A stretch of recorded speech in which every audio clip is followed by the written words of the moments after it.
M social media के इस नए कार्यक्रम में आप सभी का स्वागत है। आप भली भांति परिचित हैं कि एम्स विजयपुर में ओपीडी स्टार्ट हो चुकी है।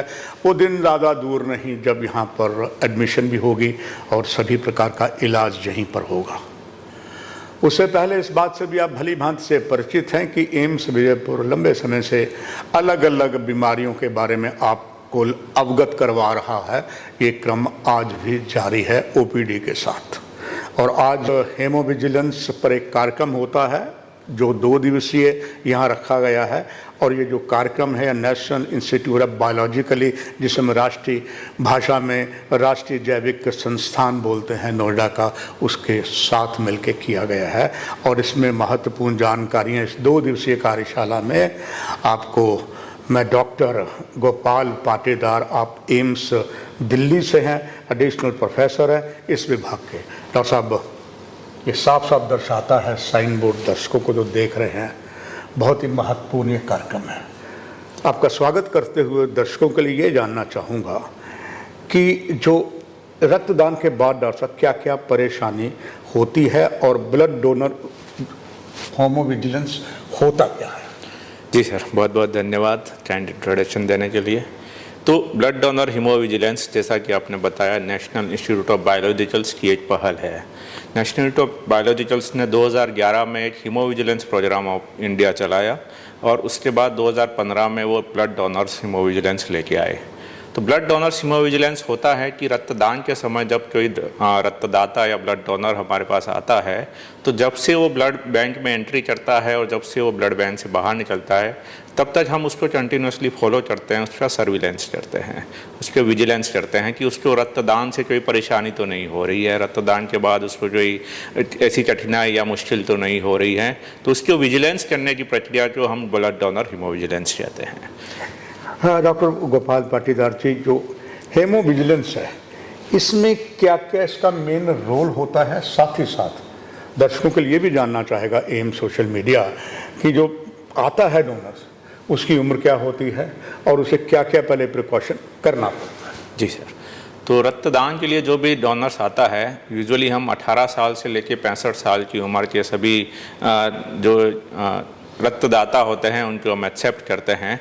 उसके अलावा उनको पहले प्रिकॉशन रखनी होती है कि वो अपना अच्छा सा खाना खा के आएँ, नींद लेके आएँ, उस दिन कोई थकावट नहीं होनी चाहिए और रक्तदान से पहले वो अच्छे से अपना पानी पिएँ। तो ये सब लेने के बाद भी कुछ रक्तदाताओं में, ना कि बहुत ज़्यादा में, कुछ रक्तदाताओं में थोड़ी बहुत परेशानी हो सकती है।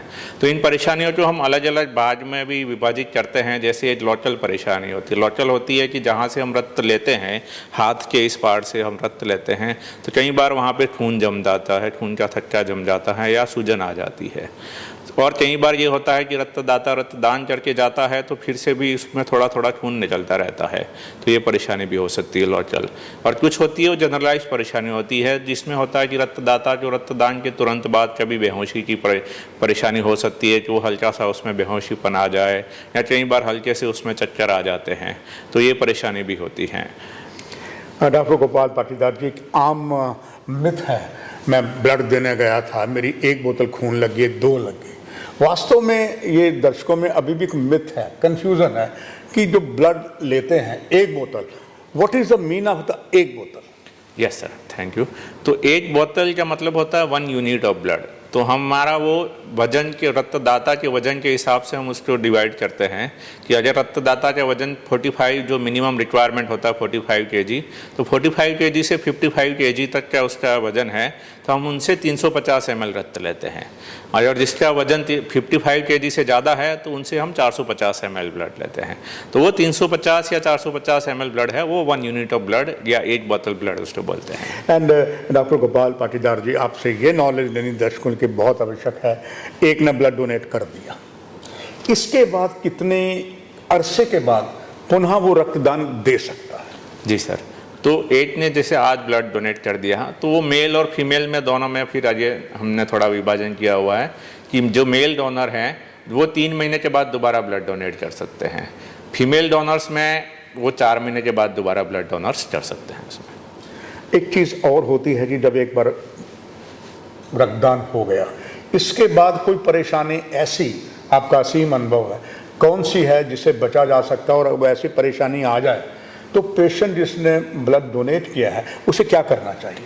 जैसे कि मैंने बताया कि रक्तदान के बाद जनरलाइज परेशानी होती है कि कई बार बेहोशी छा जाती है, चक्कर आने लग जाते हैं। तो उसका मुख्य वजन कारण जो होता है वो यही होता है कि किसी रक्तदाता का वज़न बहुत ही कम है, जैसे 45 किलो है, 50 किलो है, तो उसमें एक साथ से 350 ml ब्लड हम निकाल लेते हैं, तो थोड़ा सा ब्लड जो है शरीर में ब्लड की कमी या पानी की कमी हो जाती है, तो उसकी वजह से उसको बेहोशी आ सकती है। तो उसके लिए ये है कि वो रक्तदान से पहले ही अच्छे अमाउंट में अपना पानी पी के आएँ, 2 गिलास 3 गिलास पानी पी के आएँ, तो उस परेशानी से बचा जा सकता है। उसके अलावा जो यंग डोनर्स होते हैं, जो 18 साल 20 साल होते हैं, तो उनमें ये होता है कि रक्तदान करने के लिए थोड़ी सी घबराहट होती है, एंजाइटी होती है उनके अंदर। तो अगर हम रक्तदान से पहले उसकी एंजाइटी रिमूव कर लें, उनसे अच्छे से बातचीत करें, एनवायरनमेंट इतना अच्छा बनाएं कि वो अपना कंफर्टेबल महसूस करेगा रक्तदान के समय, तो वो परेशानी फिर उनके अंदर नहीं होती है। फिर अगेन जो फीमेल डोनर्स होते हैं उनमें थोड़ा सा हीमोग्लोबिन कम होता है या उनमें भी थोड़ी एंजाइटी ज़्यादा होती है, तो उनमें दोबारा से ये परेशानी होने की ज़्यादा संभावना होती है। तो उसको भी हम अच्छे से बातचीत करके रक्तदान से पहले हम अच्छा पानी पिलाएं, तो वो उसमें हम उसको रोका जा सकता है। डॉक्टर गोपाल जी, एक चीज़ और देखने में आई है कि एक तो जो वॉलंटरी डोनेट करता है, ही फील वेरी प्राउड।